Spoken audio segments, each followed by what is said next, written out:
إن الحمد لله نحمده ونستعينه ونستغفره ونعوذ بالله من شرور أنفسنا ومن سيئات أعمالنا ومن يهده الله فلا مضل له ومن يضلل فلا هادي له وأشهد أن لا إله إلا الله وحده لا شريك له وأشهد أن محمدا عبده ورسوله يا أيها الذين آمنوا اتقوا الله حق تقاته ولا تموتن إلا وأنتم مسلمون يا أيها الناس اتقوا ربكم الذي خلقكم من نفس واحدة وخلق منها زوجها وبث منهما رجالا كثيرا ونساء واتقوا الله الذي تساءلون به والأرحام إن الله كان عليكم رقيبا يا أيها الذين آمنوا اتقوا الله وقولوا قولا سديدا يصلح لكم أعمالكم ويغفر لكم ذنوبكم ومن يطع الله ورسوله فقد فاز فوزا عظيما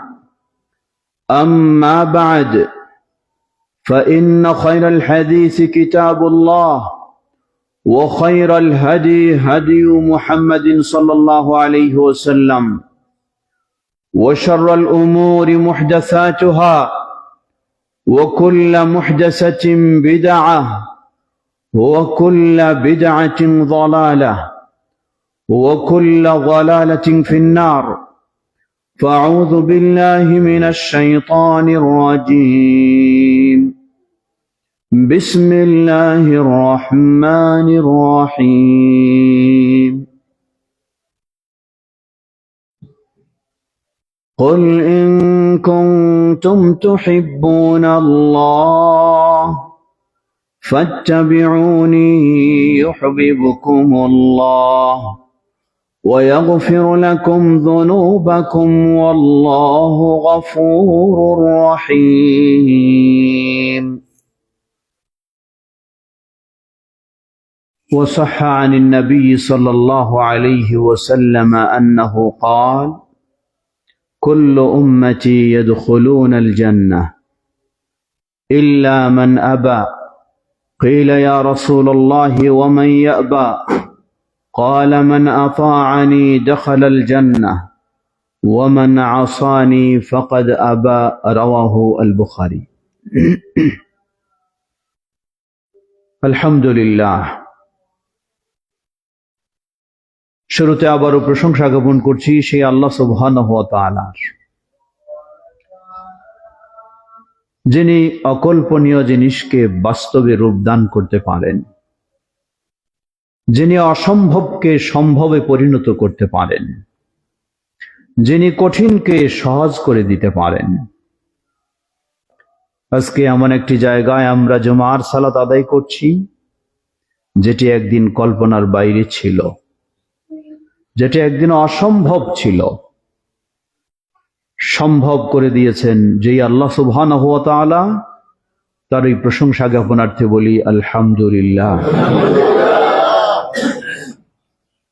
অতঃপর অসংখ্য সালাত ও সালাম পেশ করছি প্রিয় রাসূল মুহাম্মদ সাল্লাল্লাহু আলাইহি ওয়াসাল্লাম, তার আসহাবি কেরাম, আহলে বাইত, শেষ দিবস পর্যন্ত তার প্রতিটি একনিষ্ঠ অনুসারীদের উপর। সমবেত মুসল্লিবৃন্দ, আত-তাওহীদ আহলে হাদিস জামিয়া মসজিদ আজকে পর্যন্ত পৌঁছেছে, যেখানে আল্লাহ সুবহানাহু ওয়া তাআলার সন্তুষ্টি অর্জনের লক্ষ্যে নবী মুহাম্মদ সাল্লাল্লাহু আলাইহি ওয়াসাল্লামের সুন্নাহ অনুসরণে স্বাচ্ছন্দ্যে তৃপ্তি সহকারে ইবাদত করার সুযোগ হয়েছে। আলহামদুলিল্লাহ। কৃতজ্ঞতা, যাবতীয় প্রশংসা একমাত্র সেই আল্লাহ সুবহানাহু ওয়া তাআলার, যিনি আমাদেরকে তৌফিক দিয়েছেন। অতঃপর কৃতজ্ঞতা জানাই সবাইকে যারা এর পিছনে শ্রম দিয়েছেন, অর্থ দিয়েছেন, চেষ্টা করেছেন, বিভিন্নভাবে পরামর্শ দিয়েছেন, উদ্বুদ্ধ করেছেন, সহযোগিতা দিয়েছেন। আল্লাহ সকলকে জাযায়ে খায়ের দান করুন। আল্লাহ সকলের জন্য এটিকে জান্নাতুল ফিরদাউসের অট্টালিকা পাওয়ার বিনিময় হিসাবে কবুল করে নিন। সমবেত মুসল্লিবৃন্দ, আত-তাওহীদ আহলুল হাদিস জামিয়া মসজিদ নামটি প্রমাণ করে এটি কোন মসজিদ, নামটি প্রমাণ করে এখানে কোন ইবাদত হয়, নামটি প্রমাণ করে এখানে কার আনুগত্য হয়, নামটি প্রমাণ করে এখানে কার অনুসরণ হয়। এই নামের পরে আর কোনো স্পষ্ট করতে হয় না, কোনো অস্পষ্ট থাকে না। আল্লাহ সুবহানাহু ওয়া তাআলা মানুষকে যে উদ্দেশ্যে সৃষ্টি করেছেন, সেই উদ্দেশ্য, মূল উদ্দেশ্য হলো, আল্লাহ রাব্বুল আলামিন বলেন, ওয়ামা খালাকতুল জিন্না ওয়াল ইনসা ইল্লা লিয়াবুদুন, আমি জিন এবং ইনসানকে সৃষ্টি করেছি শুধু আমার ইবাদতের জন্য। রাইসুল মুফাসসিরিন আব্দুল্লাহ ইবনে আব্বাস রাদিয়াল্লাহু তাআলা আনহুমা এই আয়াতের ব্যাখ্যা করতে গিয়ে তিনি বলেন, ইল্লা লিওয়াহিদুন, অর্থাৎ আল্লাহ সুবহানাহু ওয়া তাআলা জিন এবং ইনসানকে সৃষ্টি করেছেন আল্লাহ সুবহানাহু ওয়া তাআলার তাওহীদ বাস্তবায়নের জন্য। আজকে ইবাদত বহু পদ্ধতিতে, বহু কৌশলে, বহু নীতিতে পালন করা হয়। কখনো সেটিতে তাওহীদ থাকতেও পারে, কখনো তাওহীদ নাও থাকতে পারে। কিন্তু যেই ইবাদতে তাওহীদ রয়েছে, ওই ইবাদতের জন্যই শুধু আমাদেরকে সৃষ্টি করা হয়েছে। আর যেই ইবাদতে তাওহীদ নেই, স্থান পেয়েছে শিরক অথবা ভিন্ন কিছু, সেই ইবাদতের জন্য কখনোই জিন এবং ইনসানকে আল্লাহ সুবহানাহু ওয়া তাআলা সৃষ্টি করেন। লক্ষ্য করুন, ইবাদতের মাঝে শ্রেষ্ঠ ইবাদত হলো, শ্রেষ্ঠ দিক হলো, শ্রেষ্ঠ কাজ হলো সালাত। আজকে সালাতও আদায় করছে বহু মানুষ কবরকে সামনে রেখে, সালাতও আদায় করছে বহু মানুষ মাজারকে সামনে রেখে, সেজদা দিচ্ছে অসংখ্য অগণিত মানুষ মানুষের পায়ে। এটিও তো তার ইবাদত। কিন্তু এই ইবাদতে তাওহীদের অস্তিত্ব নেই। এই ইবাদতটা, গোটা ইবাদতটাই হলো শিরকে ভরপুর। এই ইবাদত করার জন্য আল্লাহ সুবহানাহু ওয়া তাআলা আমাদেরকে সৃষ্টি করেননি। আমাদেরকে আল্লাহ রাব্বুল আলামিন সৃষ্টি করেছেন ওই ইবাদতের জন্য, যেই ইবাদত তাওহীদে ভরপুর, শিরক মুক্ত। এজন্য আল্লাহ সুবহানাহু ওয়া তাআলা বলেন হাদিসে কুদসি, মান আমিলা আমালা আশরাকা ফীহি মাই গায়রি তারাকতুহু ওয়া শিরকাহ, রাওয়াহু মুসলিম। যে ব্যক্তি এমন কোন আমল করবে যেই আমলে আমার সাথে অন্য কাউকে শরীক বানাবে, তারাকতুহু ওয়া শিরকাহু, আমি তাকেও প্রত্যাখ্যান করি, তার শিরকপূর্ণ আমলকেও প্রত্যাখ্যান করি, সেটি আল্লাহর কাছে কখনো গ্রহণযোগ্য নয়। সমবেত মুসল্লিবৃন্দ ও আশপাশে যতদূর আমাদের পরিচিতি রয়েছে, সকলকে আমরা জানাতে চাই, আত-তাওহীদ এই জামিয়া মসজিদ, এটি হলো সেই মসজিদ যেই উদ্দেশ্যে আল্লাহ সুবহানাহু ওয়া তাআলা আমাদেরকে সৃষ্টি করেছেন, সেই উদ্দেশ্য এখানে বাস্তবায়ন হয়। আলহামদুলিল্লাহ। যেই উদ্দেশ্যে আল্লাহ রাব্বুল আলামিন আমাদেরকে পৃথিবীতে নিয়ে এসেছেন, সেই তাওহীদের ইবাদত এই মসজিদে হয়। সুতরাং এটি আমাদের শুধু নয়, প্রতিটি মুসলিমের জন্য অবশ্যই এটি আনন্দের বিষয় হতে হবে। যদি আনন্দের বিষয় না হয় তাহলে মনে রাখতে হবে তার ভিতরে ঈমান নেই, তার ভিতরে ইসলাম নেই, তার ভিতরে তাওহীদ নেই, তার ভিতরে আল্লাহর ভালোবাসা নেই, তার ভিতরে রাসূলুল্লাহ সাল্লাল্লাহু আলাইহি ওয়াসাল্লামের ভালোবাসা নেই। আপনাকে আমি ভালোবাসতে নাও পারি, আচার আচরণে কথাবার্তায় আপনার সাথে আমার মিল নাও হতে পারে, সেটি ভিন্ন বিষয়, কিন্তু যেখানে তাওহীদের ইবাদত হয় সেটিকে আমাকে ভালোবাসতেই হবে। এটি হলো ঈমানের বিষয়, এটি হলো ইসলামের বিষয়, এটি হলো তাওহীদের বিষয়। অত্যন্ত আনন্দের সাথে আমরা বলবো, আল্লাহ সুবহানাহু ওয়া তাআলা আপনাদেরকে একটি বড় নিয়ামত দিয়েছেন। যে নিয়ামত আপনারা বহুদিকে খুঁজে বেড়াতেন, সেই নিয়ামত আজকে আপনাদের বাড়ির সামনে। আলহামদুলিল্লাহ।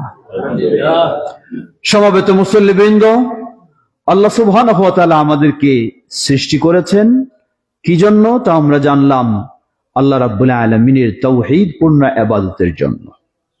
এই ইবাদত আমরা কিভাবে করব? বাপ-দাদার রসম রেওয়াজ অনুযায়ী, না সমাজের কালচার অনুযায়ী, না নিজের দল ও মতবাদ অনুযায়ী, না ভিন্ন ব্যক্তির তরিকা অনুযায়ী? জবাব, এই ইবাদত পালনের জন্য আল্লাহ সুবহানাহু ওয়া তাআলা আমাদেরকে দিলেন ইন্নাদ-দীনা ইনদাল্লাহিল ইসলাম। আল্লাহ সুবহানাহু ওয়া তাআলার মনোনীত ইসলাম, যেই ইসলামের ভিন্ন কোন পথ অবলম্বনের কোন মানুষের পক্ষে সুযোগ নেই। আল্লাহ সুবহানাহু ওয়া তাআলা আবারও স্পষ্ট করলেন, ওয়ামান ইয়াবতাগি গায়রাল ইসলামি দীনা ফালান ইউকবালা মিনহু ওয়া হুয়া ফিল আখিরাতি মিনাল খাসিরিন। যে ইসলাম ব্যতীত ভিন্ন কোন দিন তালাশ করে, ফালান ইউকবালা মিনহু, আল্লাহ সুবহানাহু ওয়া তাআলা কখনো তার থেকে তা গ্রহণ করবেন না, কবুল করবেন না। ওয়া হুয়া ফিল আখিরাতি মিনাল খাসিরিন, আর আখিরাতে সে হবে চরম ক্ষতিগ্রস্তদের অন্তর্ভুক্ত। সুতরাং আমরা জানলাম মানুষের জন্য একটি দিন আল্লাহর পক্ষ থেকে মনোনীত, তার পরিচয়, তার নাম হলো ইসলাম। কিন্তু কোন ইসলাম? একদিক দিয়ে ইসলাম মানবো, আরেক দিক দিয়ে যা মন চায় তাই ইসলামে সংযোগ করব।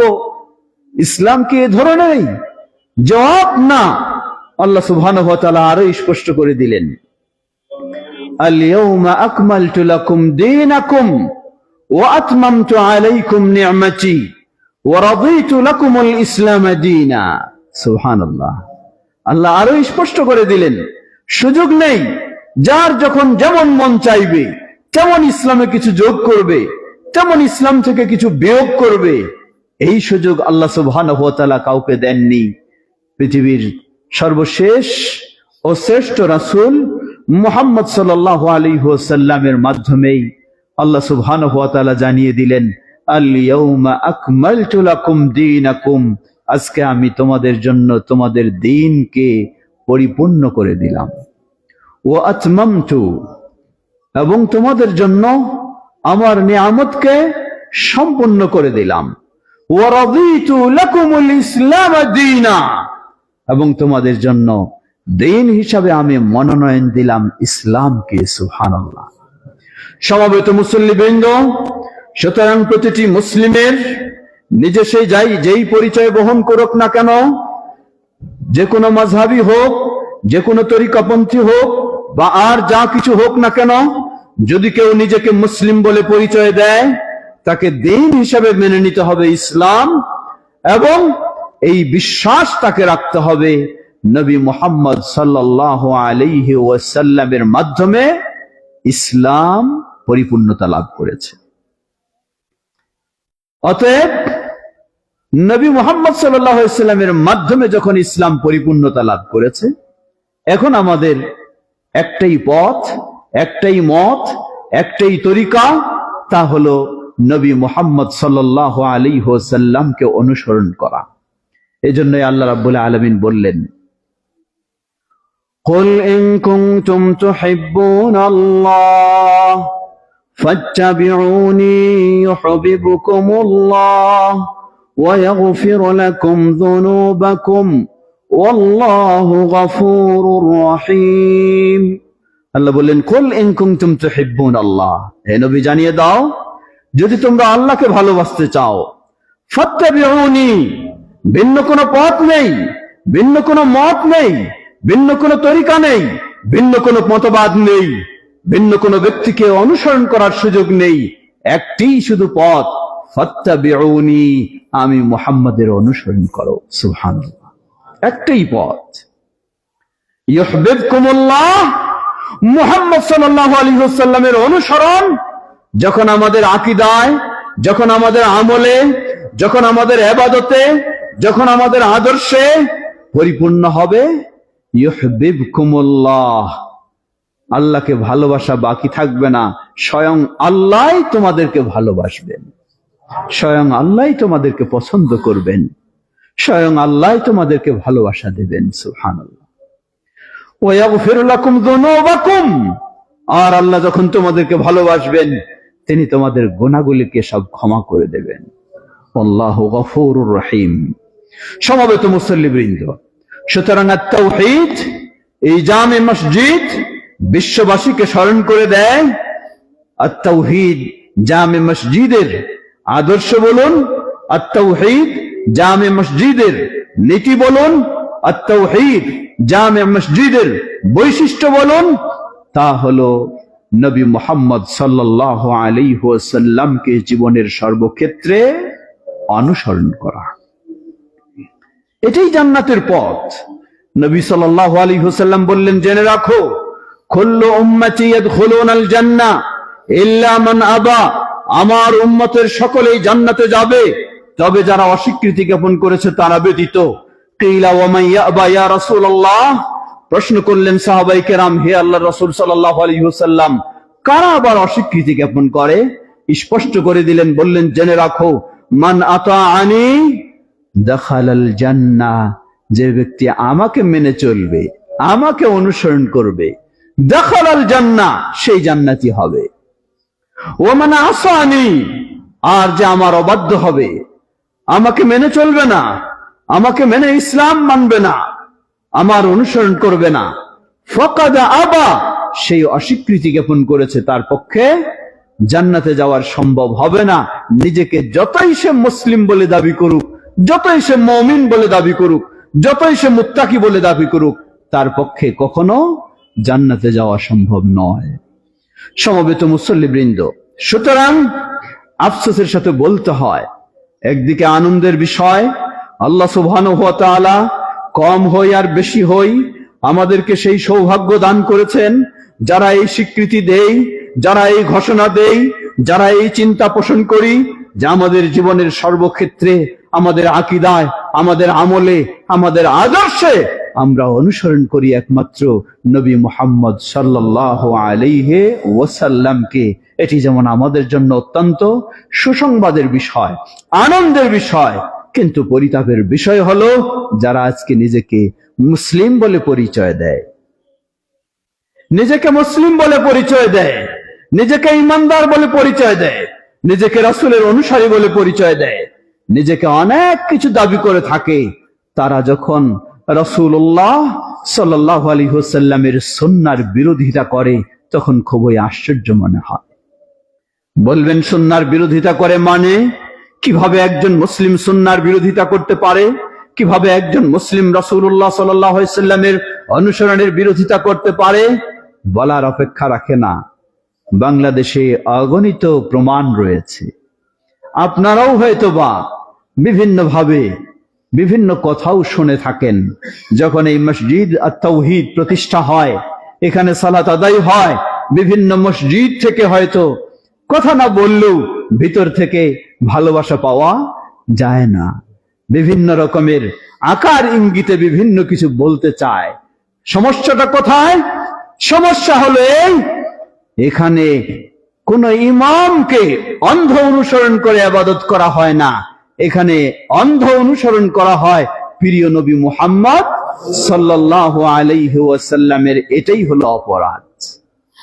আমরা বলতে চাই, যদি এটাই অপরাধ হয় আত-তাওহীদ মসজিদের, তাহলে এই অপরাধেই হলো বিজয়ের আলামত, এই অপরাধেই হলো সফলতার আলামত, এই অপরাধেই হলো হকের উপর প্রতিষ্ঠিত থাকার আলামত। সুতরাং আমরা সকলকে আরো সুন্দর ভাষায়, মার্জিত ভাষায়, কেউ আমাদেরকে ভিন্ন ভাষায় কথা বলতে পারে, কেউ আমাদেরকে ভিন্ন ভাষায় সম্বোধন করতে পারে, আমরা কাউকে ভিন্ন ভাষায় সম্বোধন করব না, আমরা কাউকে ভিন্ন ভাষায় কথা বলবো না। সকলকে আমরা আনন্দের সাথে আহ্বান জানাবো, কোনো দলের প্রতি নয়, কোনো মাযহাবের প্রতি নয়, কোনো তরিকার প্রতি নয়, কোনো ব্যক্তির প্রতি নয়। আসুন কোরআন এবং সুন্নাহর প্রতি আমরা এগিয়ে আসি, এই আহ্বান আমাদের প্রকাশ্যে। আর তাওহীদ মসজিদ সেই মসজিদ যেই মসজিদে কোরআন এবং সুন্নাহর আলোকে ইবাদত করা হয়, যেই মসজিদে কোরআন এবং সুন্নাহর আলোকে আকীদা পোষণ করা হয়, যেই মসজিদে কোরআন এবং সুন্নাহর আলোকে সালাত আদায় করা হয়। আল্লাহ রাব্বুল আলামিন আমাদেরকে সেই হকের উপরে, সেই বাস্তব বিষয়ের উপরে আরো অবিচল অটল থাকার তৌফিক দান করুন। সমবেত মুসল্লিবৃন্দ, বরং আশ্চর্যের সাথে বলতে হয়, যারা আজকে ভিন্ন দল তৈরি করে, ভিন্ন মাযহাব তৈরি করে, ভিন্ন তরিকা তৈরি করে, ভিন্ন ব্যক্তির অনুসরণ করেন, আফসোসের বিষয় ও আশ্চর্যের বিষয়, তারা বাস্তবে সেই ব্যক্তিদের কথা ও কাজ ও দাওয়াত ও চিন্তা চেতনাকে ফলো করেন না, তারা শুধু তাদের নামে তৈরি করে দেওয়া এমন কিছুকেই ফলো করেন। আমাদের দেশে অথবা বলতে পারি অত্র এলাকায় আশপাশে হয়তো বেশিরভাগই মানুষ যারা ইমাম আবু হানিফা রাহিমাহুল্লাহ এর অনুসরণ করে থাকেন, এই দাবি করে থাকেন। আসলেই কি ইমাম আবু হানিফা রাহিমাহুল্লাহ তিনি কি মানুষকে কোরআন সুন্নাহর ভিন্ন দিকে নিয়ে গেছেন? তিনি কি আল্লাহর তাওহীদের ভিন্ন দিকে মানুষকে নিয়ে গেছেন? তিনি কি রাসূলুল্লাহ সাল্লাল্লাহু আলাইহি ওয়াসাল্লামের সুন্নাহর অনুসরণের ভিন্ন দিকে নিয়ে গেছেন? জবাব না, কখনোই হতে পারে না। ইমাম আবু হানিফা রাহিমাহুল্লাহ যারা হকপন্থী ইমাম, তাদের মাঝে অন্যতম একজন হলেন ইমাম আবু হানিফা রাহিমাহুল্লাহ, ইমাম মালিক রাহিমাহুল্লাহ, ইমাম শাফিঈ রাহিমাহুল্লাহ, ইমাম আহমদ বিন হাম্বল রাহিমাহুল্লাহ। তারা মানুষ ছিলেন, তারা নিষ্পাপ ছিলেন না, মাসুম ছিলেন না। ব্যক্তি হিসাবে ভুল ত্রুটি হওয়া অসম্ভব নয়, সকলের পক্ষে সম্ভব, শুধুমাত্র নবী রাসূল বাদ দিয়ে। কিন্তু তারা সব সময় কিতাব এবং সুন্নাহর পথেই ছিলেন, কিতাব এবং সুন্নাহর পথেই মানুষকে দাওয়াত দিয়েছেন। এজন্য স্পষ্ট করতে হয় অনেক সময়, আজকে আমরা যখন বলি আপনাকে কোরআন এবং সহিহ হাদিসের আলোকে সালাত আদায় করতে হবে, কোরআন এবং সহিহ হাদিসের আলোকে সিয়াম পালন করতে হবে, কোরআন এবং সহিহ হাদিসের আলোকে আপনাকে ইসলামের সব ইবাদতগুলি পালন করতে হবে, কিছু ভাই বলে থাকেন যে আপনারা শুধু সহিহ হাদিস বলেন কেন? অথচ তিনি ইমাম আবু হানিফা রাহিমাহুল্লাহর অনুসরণের দাবি করেন। আসলেই কি তিনি ইমাম আবু হানিফা রাহিমাহুল্লাহকে জানেন? আসলেই কি তিনি ইমাম আবু হানিফা রাহিমাহুল্লাহকে চেনেন? আসলেই কি তিনি ইমাম আবু হানিফা রাহিমাহুল্লাহর বক্তব্য শুনেছেন? জবাব না, তিনি আড়ালের ভিতরে রয়েছেন। ইমাম আবু হানিফা রাহিমাহুল্লাহর মাযহাবও তিনি জানেন না, ইমাম আবু হানিফা রাহিমাহুল্লাহর বক্তব্যও তিনি জানেন না, ইমাম আবু হানিফা রাহিমাহুল্লাহর ঘোষণাও তিনি শোনেননি। তা কি? ইমাম আবু হানিফা রাহিমাহুল্লাহ 1300 বছর পূর্বে স্পষ্ট করেছেন, তিনি বলেছেন, জেনে রাখো, ইযা সাহহাল হাদিস ফাহুয়া মাযহাবি, যখনই কোনো হাদিস সহিহ বলে প্রমাণিত হবে সেটাই হবে আমার মাযহাব। সুবহানাল্লাহ, আল্লাহ সুবহানাহু ওয়া তাআলা বিষয়টিকে সহজ করে দিয়েছেন। ইমাম আবু হানিফা রাহিমাহুল্লাহ তার মাযহাব কি এটাও তিনি স্পষ্ট করে দিলেন। তার মাযহাব জাল হাদিস নয়, তার মাযহাব যায়ীফ হাদিস নয়, তার মাযহাব মানুষের মন গড়া কথা মতো ইসলাম নয়, তার মাযহাব হলো সহিহ হাদিস। ইযা সাহহাল হাদিস ফাহুয়া মাযহাবি, যেখানেই যখনই কোন হাদিস সহিহ বলে প্রমাণিত হবে, ইমাম আবু হানিফা রাহিমাহুল্লাহ ঘোষণা দিয়েছেন সেটাই হলো আমার মাযহাব।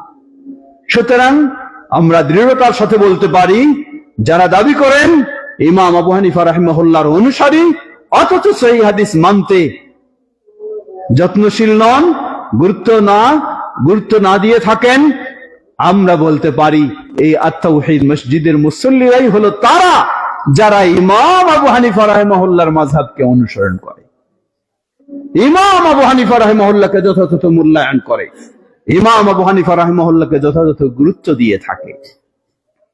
লক্ষ্য করুন, ইমাম আবু হানিফা রাহিমাহুল্লাহ আরো কত স্পষ্ট করেছেন।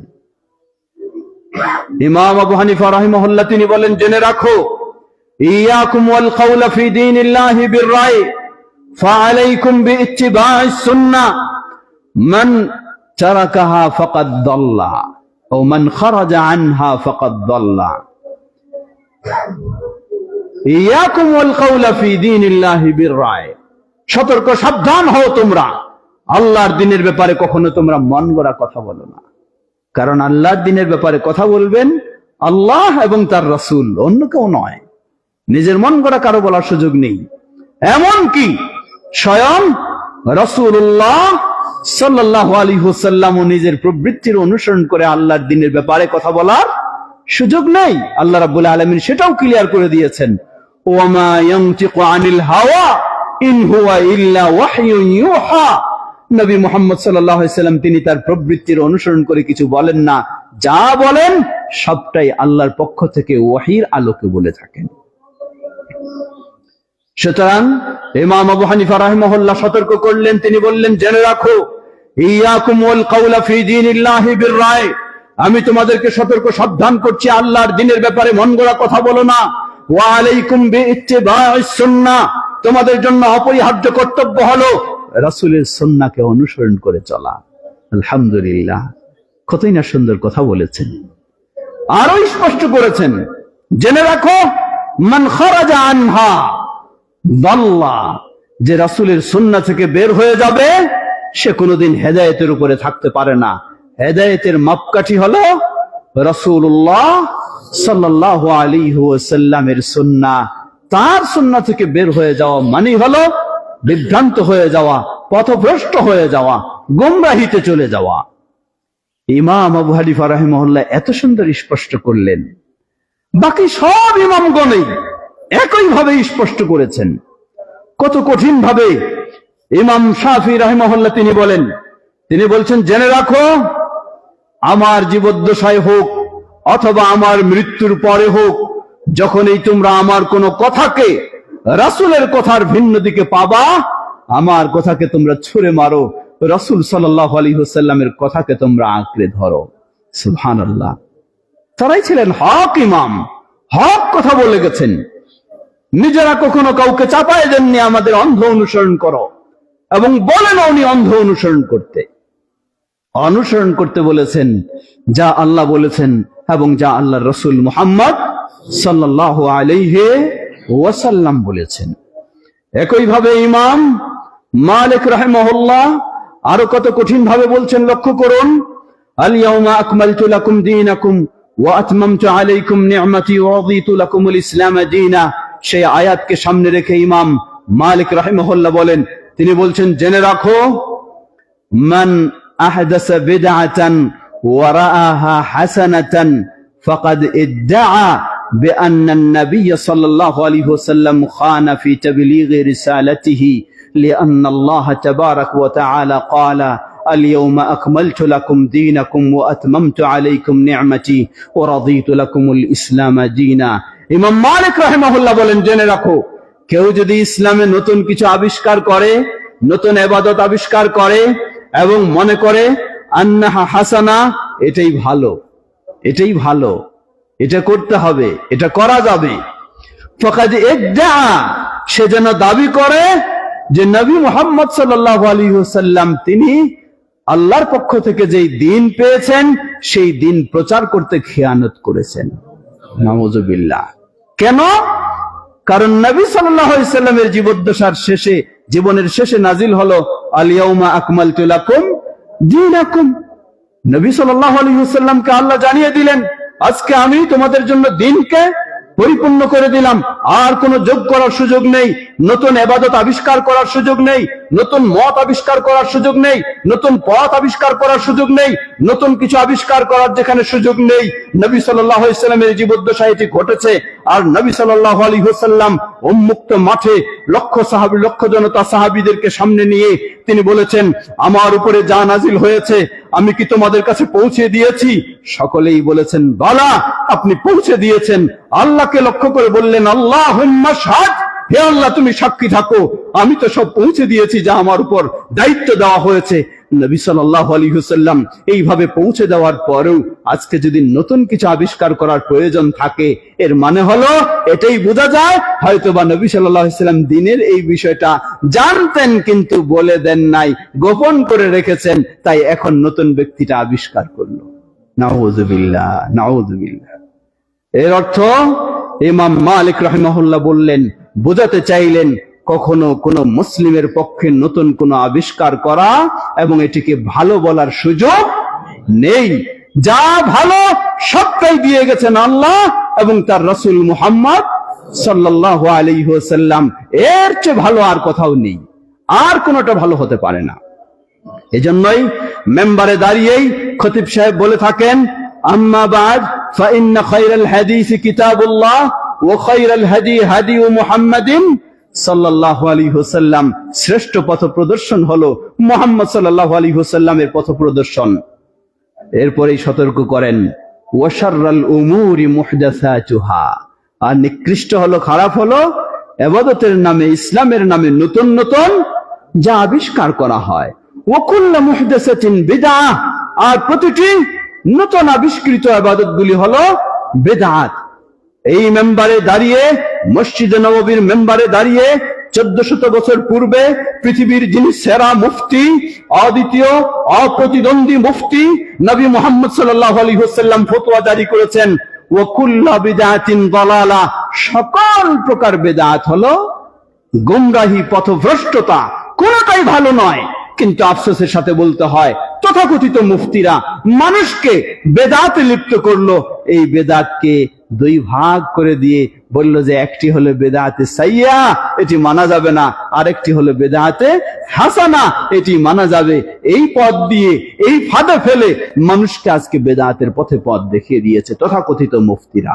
লা হাওলা ওয়ালা কুওয়াতা ইল্লা বিল্লাহ। সমবেত মুসল্লিবৃন্দ, একই ভাবে লক্ষ্য করুন, ইমাম আহমদ বিন হাম্বল রাহিমাহুল্লাহ কতই না কঠিন সুন্দর নির্দেশনা দিয়েছেন। ইমাম আহমদ বিন হাম্বল রাহিমাহুল্লাহ বলেন, লা তুকাল্লিদুনি ওয়ালা মালিকা ওয়ালা শাফিঈয়া ওয়ালা আউজাঈ ওয়ালাকিন খুযু মিন হাইথু আখাযু, তোমরা আমার অন্ধ অনুসরণ করো না, ইমাম মালিকেরও করো না, ইমাম শাফিঈরও করো না, ইমাম আউজাঈরও করো না, কোন ইমামের অন্ধ অনুসরণ করো না, বরং তোমরা সেখান থেকে গ্রহণ করো যেখান থেকে সেই ইমামগণ গ্রহণ করেছেন, অর্থাৎ কোরআন এবং হাদিস থেকে। সুবহানাল্লাহ, কতই না স্পষ্ট করলেন।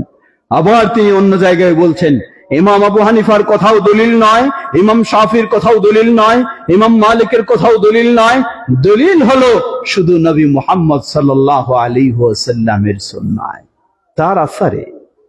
সমবেত মুসল্লিবৃন্দ, সুতরাং নবী মুহাম্মদ সাল্লাল্লাহু আলাইহি ওয়াসাল্লাম আমাদেরকে যে পথে রেখে গেছেন, সেই প্রসিদ্ধ 4 ইমাম সহ আরো যত প্রসিদ্ধ ইমাম রয়েছেন, ইমাম বুখারী, ইমাম মুসলিম, ইমাম আবু দাউদ, ইমাম তিরমিজি, ইমাম নাসাই, ইমাম ইবনে মাজাহ রাহিমাহুমুল্লাহ জামিআ, তারা সকলেই একই পথে চলেছেন। সমস্যাটা হলো আমরা সেই পথ থেকে সরে গিয়ে নিজের মন মতো পথ তৈরি করেছি। কিন্তু গোটা বিশ্বে একটি শ্রেণী রয়েছে যাদের বিষয়েও নবী সাল্লাল্লাহু আলাইহি ওয়াসাল্লাম 1400 বছর পূর্বে ভবিষ্যৎবাণী করেছেন।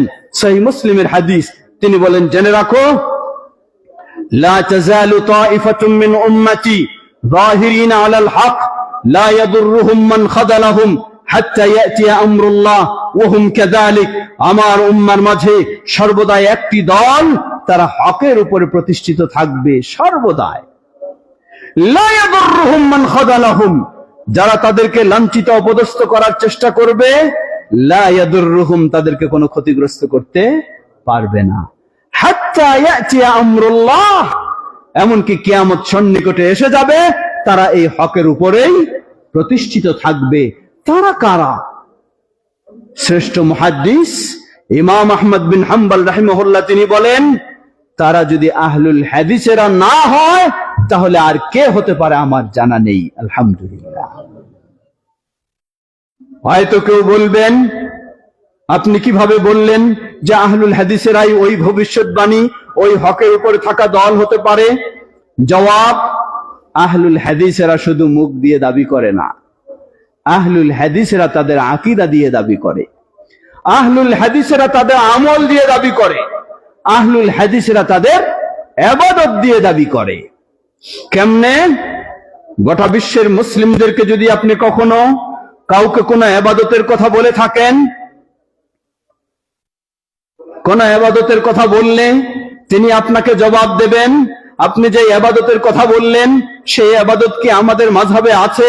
যদি থাকে তাহলে আমি মানতে পারবো, যদি না থাকে তাহলে মানতে পারবো না।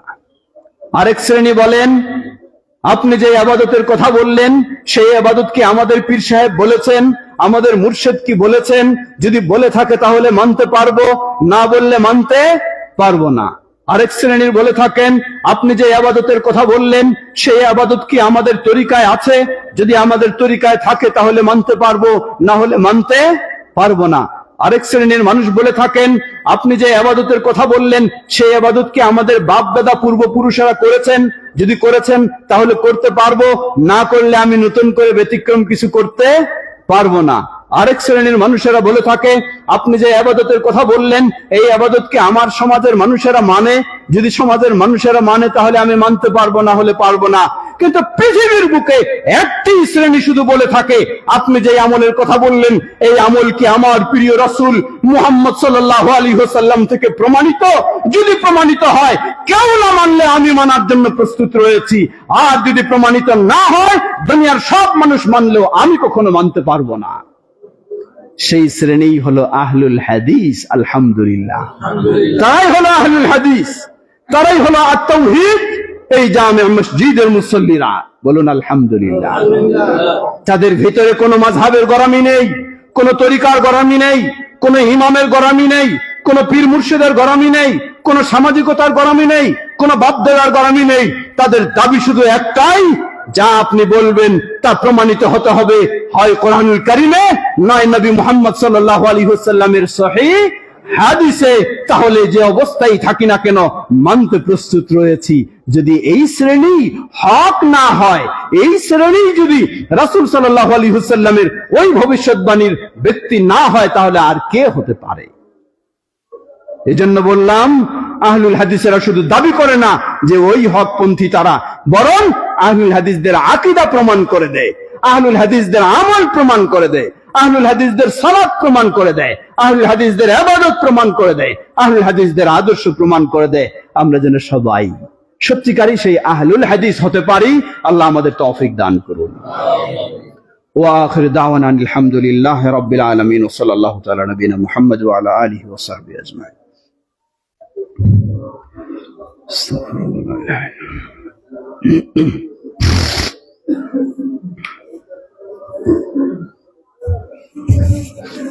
আলহামদুলিল্লাহ, আলহামদুলিল্লাহি রাব্বিল আলামিন, ওয়াসসালাতু ওয়াসসালামু আলা আবদিল্লাহি ওয়া রাসূলিহি নবিয়িনা মুহাম্মদ ওয়া আলা আলিহি ওয়া সাহবিহি আজমাইন, আম্মা বা'দ।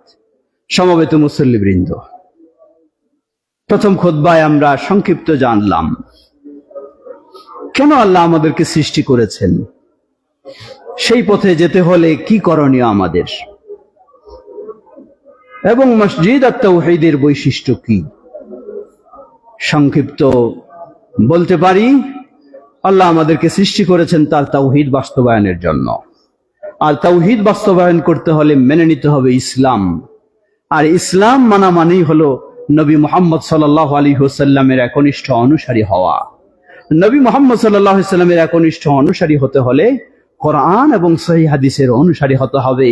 এটাই হচ্ছে নবী সাল্লাল্লাহু আলাইহি ওয়াসাল্লামের রেখে যাওয়া দিন, সাহাবায়ে কেরামের দিন এবং প্রসিদ্ধ ইমাম মুহাদ্দিস তাদের দিন। এটি হচ্ছে আত-তাওহীদ জামে মসজিদের আহ্বান, আত-তাওহীদ জামে মসজিদের দাওয়াত, আত-তাওহীদ জামে মসজিদের বৈশিষ্ট্য। আল্লাহ আমাদেরকে কবুল করে নিন। সমবেত মুসল্লিবৃন্দ, মনে রাখবেন, যেখানে যত ভালো তার পিছনে তত কালো। ঈমান যত নির্ভেজাল, ইবলিসের আক্রমণ তত শক্তিশালী।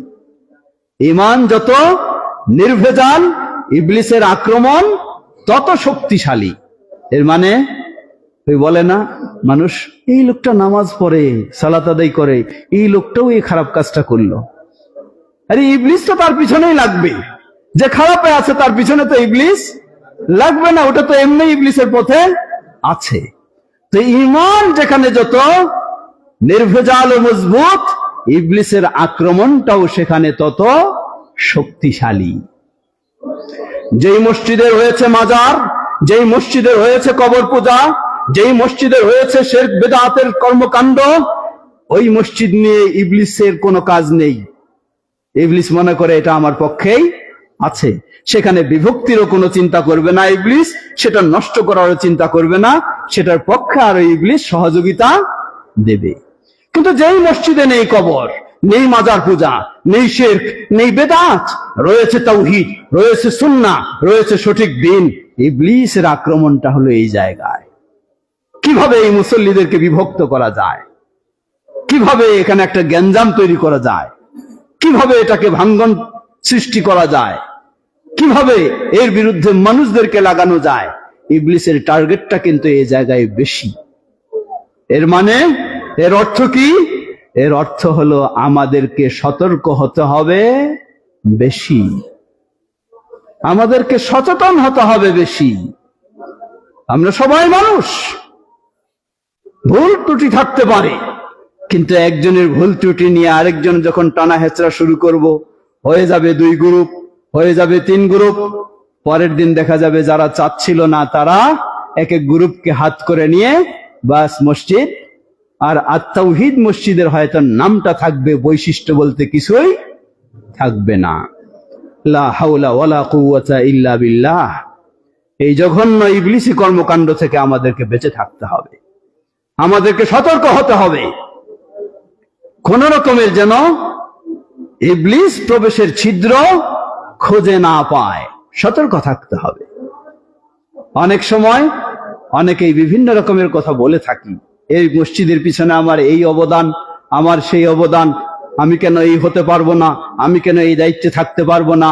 বলবো প্রিয় ভাই, আপনার অবদানটা কি শুধু মসজিদের সভাপতি হবেন, সেক্রেটারি হবেন, আরো কিছু হবেন এজন্য? না, আপনার অবদানটা হলো আপনি যেন এর বিনিময়ে জান্নাতে অট্টালিকা পান সেজন্য। যদি আপনার অবদানটা হয় জান্নাতে অট্টালিকা পাবেন সেজন্য, তাহলে কে সভাপতি, কে সেক্রেটারি, এই প্রশ্ন আপনার মুখ দিয়ে আসার সুযোগ নেই। কে দায়িত্বে আছে আর আপনি আছেন না আছেন, এই প্রশ্ন আসার সুযোগ নেই। কারণ সেই প্রশ্ন আসা মানেই হলো আপনার অবদান আল্লাহর খাতায় শূন্য বলে গণ্য হবে। আল্লাহ কি বলছেন? ইয়া আইয়ুহাল্লাযীনা আমানু লা তুবতিলু সাদাকাতিকুম বিল মান্নি ওয়াল আযা। ওই যারা ঈমান এনেছো, তোমরা তোমাদের দান সদকা ভালো কাজগুলিকে বাতিল করে দিও না, নষ্ট করে দিও না। বিল মান্নি ওয়াল আযা। বিল মান্নি ওয়াল আযা মানে, বিল মান্নি মানে খোটা দেওয়ার মাধ্যমে। আমি এখানে এই জায়গা কিনে দিয়েছি, আমি এখানে এই দান করেছি, আমি এখানে এত টাকা দিয়েছি, আমি এখানে এই সাপোর্ট দিয়েছি, এই খোটা দেওয়ার মাধ্যমে আপনি আপনার অবদানকে একেবারে জিরো, শূন্য করে দেবেন। কেমন শূন্য? আল্লাহ সুবহানাহু ওয়া তাআলা সেই আয়াতে দৃষ্টান্ত দিয়েছেন। শূন্য হলো এই, একটি বড় পাথর যখন এই পাথরের উপর আস্তে আস্তে ধুলা জমতে জমতে অনেকগুলি ধুলা জমে স্তূপ হয়ে যায়। প্রচন্ড মুষলধারে যখন বৃষ্টি আসে, পাথরের উপর আর কোনো ধুলা একেবারে নিশ্চিহ্ন হয়ে যায়। এটি আল্লাহর উদাহরণ, আমার নয়। যে মানুষ ভালো কাজ করার পর, কোনখানে দান সদকা করার পর, ভালো ভূমিকা রাখার পর, ভালো অনুদান রাখার পর যদি সেটা নিয়ে খোটা দেয়, যদি সেটা নিয়ে কাউকে কষ্ট দেয়, যদি সেটা নিয়ে ভিন্ন চিন্তা রাখে, আল্লাহ সুবহানাহু ওয়া তাআলা বলছেন ওই ধরনের সম্পূর্ণ তার সবকিছু নিশ্চিহ্ন হয়ে যাবে। এর মানে আমার টাকাও যাবে, আমার সওয়াবও যাবে। টাকা তো যা দেওয়ার দিয়ে ফেলছি, এটা তো আর ফেরত পাবো না। আশা আমার সওয়াব পাবো। আল্লাহ রাসূল সাল্লাল্লাহু আলাইহি ওয়াসাল্লাম সুসংবাদ দিয়েছেন, মান বানা লিল্লাহি মাসজিদা বানাল্লাহু লাহু বাইতান ফিল জান্নাহ। যে আল্লাহর জন্য মসজিদ নির্মাণ করবে, আল্লাহ সুবহানাহু ওয়া তাআলা এর বিনিময়ে জান্নাতে অট্টালিকা নির্মাণ করে দেবেন। সুবহানাল্লাহ।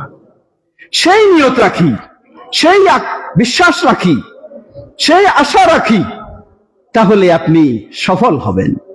মসজিদ কমিটি থেকে আপনাকে রাখা হয় নাই, কোনো অসুবিধা নেই, কিন্তু এই জন্য আমি অনেক জায়গায় সবসময় এই কথাটি বেশি বলি, আপনি মানুষের তালিকায় আছেন কিনা এটা দেখার চেয়ে আপনি দেখবেন আপনি আল্লাহর তালিকায় আছেন কিনা। যদি আপনি আল্লাহর তালিকায় থাকেন, কোন পৃথিবীতে কোন মানুষের তালিকায় আপনি নাও থাকেন, আলহামদুলিল্লাহ আপনি সফল। কিন্তু যদি পৃথিবীর অসংখ্য তালিকায় থাকেন আর আল্লাহর তালিকায় আপনি না থাকেন, তাহলে আপনি ব্যর্থ, আপনার কিছুই নেই, কিছুই নেই আপনার। সুতরাং মসজিদের সাথে যারা সংশ্লিষ্ট রয়েছেন সকলকে আমি বিনীতভাবে অনুরোধ জানাবো, বাংলাদেশ জমিয়ত আহলে হাদিস চেষ্টা করেছে সমন্বয় করে সুন্দরভাবে একটি পরিবেশ নিয়ে আসতে। অতএব সকলের আমাদের আমানত এটি, সকলের কাছে আমাদের এটি দায়িত্ব। এটির যেমন বৈশিষ্ট্য রয়েছে, যেমন এটি নির্ভেজাল, যেমন এটি তাওহীদের কেন্দ্র, যেমন এটি সুন্নাহর কেন্দ্র, তেমন আমাদের সকলের প্রতি একটি বড় আমানত, এটিকে যেন আমরা আরো সুপ্রতিষ্ঠিত করতে পারি, ঘাটতি নয়, এটাকে যেন বাড়তি আমরা করতে পারি, সেই চিন্তাটি আমাদের সকলের থাকতে হবে। আল্লাহ আমাদের রাখার তৌফিক দান করুন। মনে করবেন না কেউ কিছু, আমি কাউকে ব্যক্তিগত বলছি না, যেগুলি আমরা সব জায়গায় দেখি, গোটা দেশে তো আমাদের বিচরণ রয়েছে, এই ধরনের কত মসজিদ তৈরি হয়, কত জায়গায় আমাদের কত পরামর্শ, কত সহযোগিতা বিভিন্ন দিতে হয়, পরে দেখা যায় যে এই ধরনের জটিলতার কারণে ভালো জিনিসটা সম্পূর্ণ একেবারে নষ্ট হয়ে যায়। তাই বিনীত অনুরোধ জানাবো সবাইকে, আল্লাহর কাছে প্রতিদান পাওয়ার আশায় আমরা চেষ্টা করব, সহযোগিতা করব। নিজের কোনো পদ পদবি বা নিজের কোনো প্রভাব বা নিজের কোনো বিষয়ের কারণে আমরা যেন আমাদের ভালো জিনিসটাকে নষ্ট না করে ফেলি। এটি সকলের আমাদের আমানত, সকলের আমাদের দায়িত্ব। আল্লাহ সুবহানাহু ওয়া তাআলার পক্ষ থেকে রাসূলুল্লাহ সাল্লাল্লাহু আলাইহি ওয়াসাল্লাম বলেন, আলা কুল্লুকুম রাঈন ওয়া কুল্লুকুম মাসউলুন আন রাইয়াতি। জেনে রাখো তোমরা সবাই দায়িত্বশীল, সবাইকে দায়িত্বশীলতা সম্পর্কে জিজ্ঞাসিত হতেই হবে। তাই আমরা যেন আল্লাহর কাছে জিজ্ঞাসিত হলে জবাবও দিতে পারি এবং আল্লাহর কাছে এই ভালো কাজের প্রতিদানও পেতে পারি। আল্লাহ আমাদের জন্য কবুল করে নিন। আমরা যেন এর বিনিময়ে যার যা অবদান রয়েছে সেই জায়গা দেওয়া থেকে, জায়গা ক্রয় থেকে, অর্থ দেওয়া থেকে, সময় দেওয়া থেকে, শ্রম দেওয়া থেকে, বিভিন্ন পরামর্শ দেওয়া থেকে আল্লাহ আমাদের সকলের চেষ্টা প্রচেষ্টা অবদানকে কবুল করে নিন। এবং এর বিনিময়ে আল্লাহ, আমরা দুনিয়ায় কিছু চাই না, চাই জান্নাতের অট্টালিকা আল্লাহ আমাদের জন্য কবুল করে নিন। এবং আমরা যেন সকলে আন্তরিকতার সাথে স্বতঃস্ফূর্ত ভাবে এর পিছনে আরো শ্রম দিয়ে, সহযোগিতা দিয়ে এটিকে সুপ্রতিষ্ঠিত করতে পারি। আল্লাহ আমাদের তৌফিক দান করুন। ইনশাআল্লাহ শুরু হয়েছে, সকলের যখন সুন্দর সহযোগিতা অব্যাহত থাকবে, এটি হবে অত্র এলাকার তাওহীদ ও সুন্নাহর একটি আলোকবর্তিকা কেন্দ্র। ইনশাআল্লাহ হবে এটি ইবাদতের, হবে এটি তাওহীদ ও সুন্নাহ প্রচার প্রসারের কেন্দ্র। ইনশাআল্লাহ আজকে আপনি আমি বেঁচে রয়েছি, হয়তো আগামী 10 বছর, আগামী 20 বছর, আগামী 50 বছরে কেউ থাকবো না, থাকবে মসজিদ আর তাওহীদ। কবরে বসে এই মসজিদের সওয়াব আমরা লাভ করতে থাকবো ইনশাআল্লাহ। সেই চিন্তা রেখে, সেই মানসিকতা রেখে যতটুকু পারবো সহযোগিতা দেব, কিন্তু কখনো যেন এমন না হয় আমার সহযোগিতা না হলেও আমার দ্বারা যেন কোনো ক্ষতি না হয়, সেই বিষয়টি আমরা সবসময় খেয়াল রাখবো। আল্লাহ আমাদের সবাইকে সে তৌফিক দান করুন। সমবেত মুসল্লিবৃন্দ, খুতবার সময় শেষের দিকে আপনাদের এখানে আমি বলেছি, খুতবার সময়টি যা করা হয় এটি ঠিক নয়। আল্লাহ রাসূল সাল্লাল্লাহু আলাইহি ওয়াসাল্লাম বলেন, সহিহ মুসলিমের হাদিস, আলেম ওলামা যারা আছেন তারাও খেয়াল রাখবেন, একজন মানুষের বিজ্ঞতার পরিচয় হলো তার সালাতটা হবে দীর্ঘ, খুতবা হবে সংক্ষিপ্ত। এটা হলো বিজ্ঞতার পরিচয়। এর মানে কি?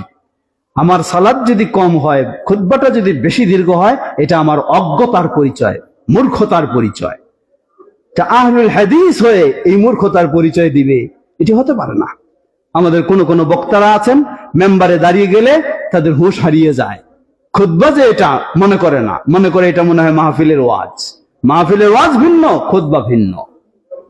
এই জন্য খুতবা সুন্নাহ হলো, যেই সুন্নার জন্য এত সংগ্রাম, যেই সুন্নার জন্য এত ত্যাগ, যেই সুন্নার জন্য এত লড়াই, তাহলে সেই সুন্নাহ কেন হারিয়ে ফেলবো?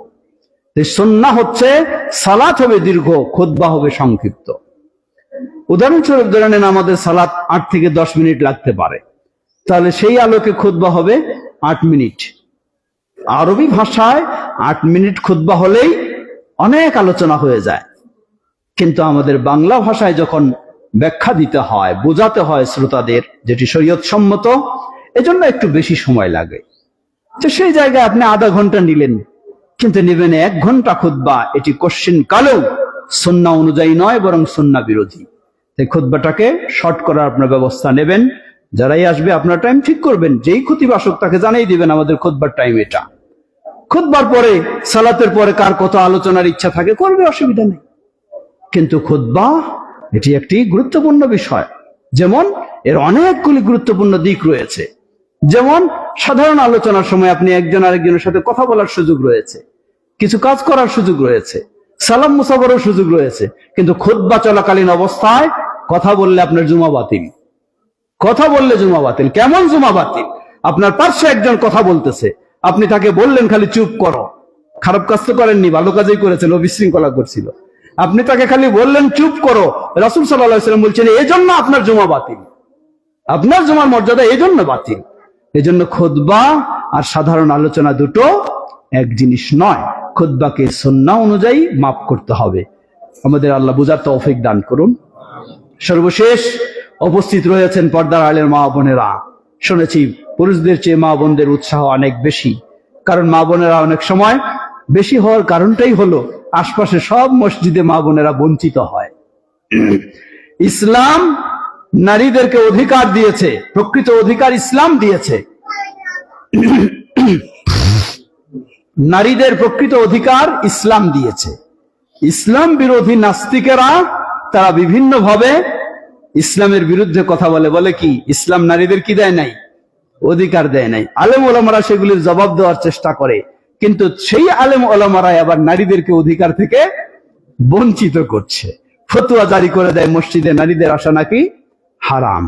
অথচ আল্লাহর রাসূল সাল্লাল্লাহু আলাইহি ওয়াসাল্লামের মসজিদে তার যুগ থেকে আজও পর্যন্ত নারীদের জায়গা রয়েছে, নারীরা আসে।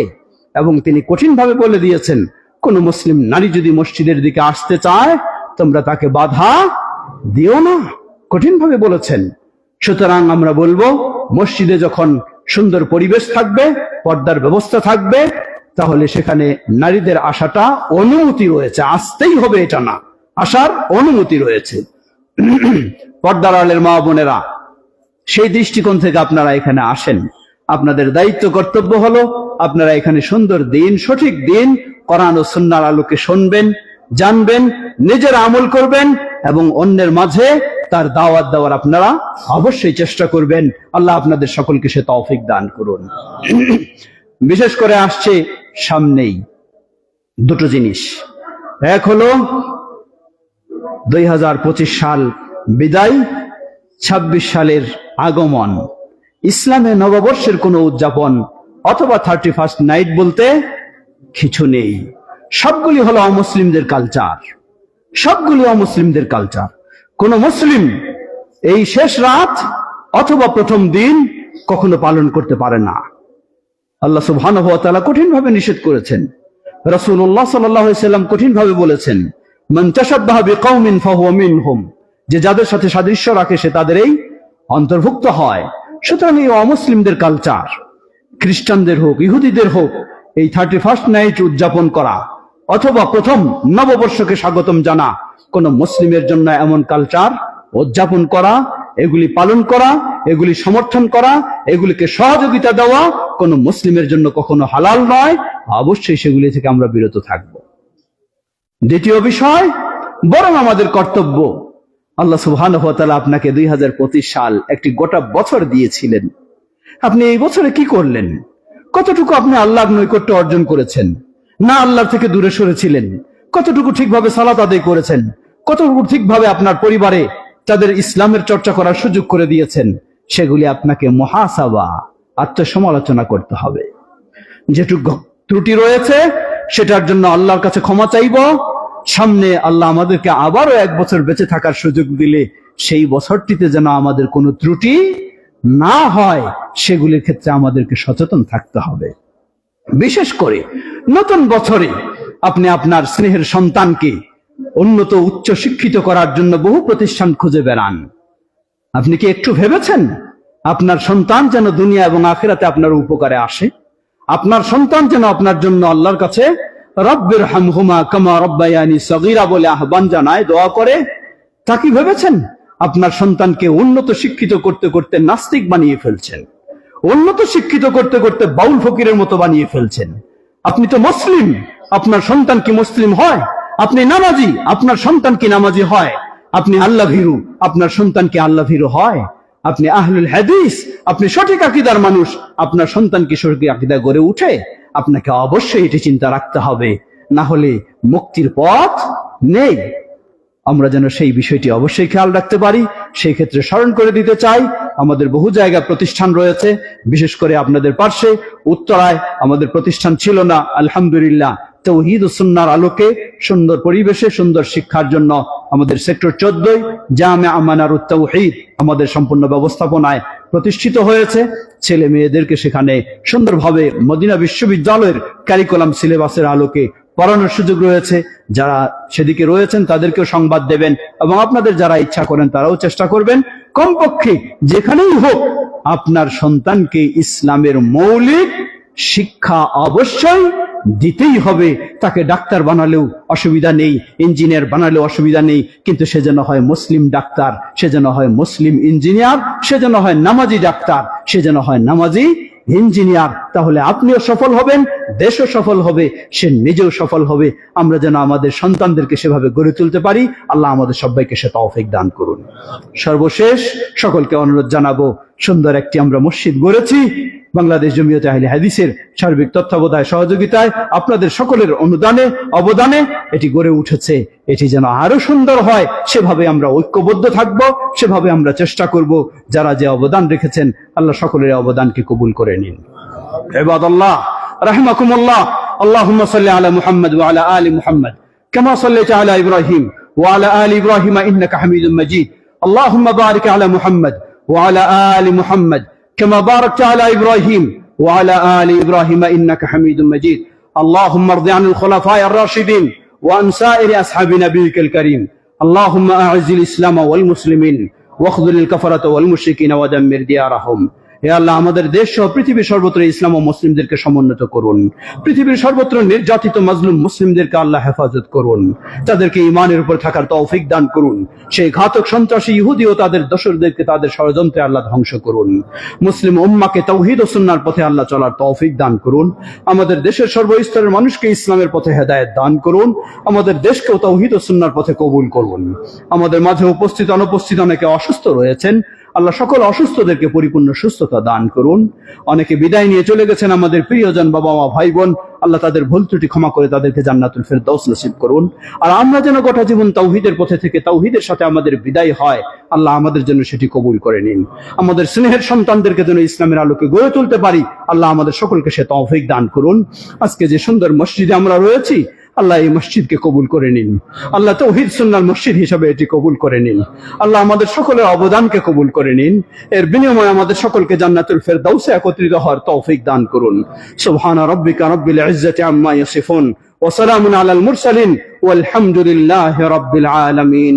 কাতার সাদা করে নিন।